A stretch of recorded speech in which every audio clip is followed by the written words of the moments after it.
President Rodrigo Duterte is asking Congress to extend martial law in Mindanao until December because homegrown terrorists in Marawi City are engaging in a newly evolving type of urban warfare.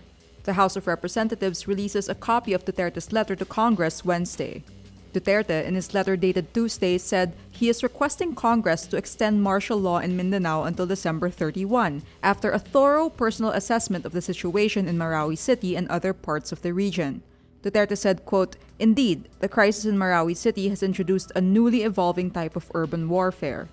One that is characterized by the rebels' total disregard for civilian lives, cruelty to combatants and non-combatants alike, and widespread looting and pillaging of occupied communities."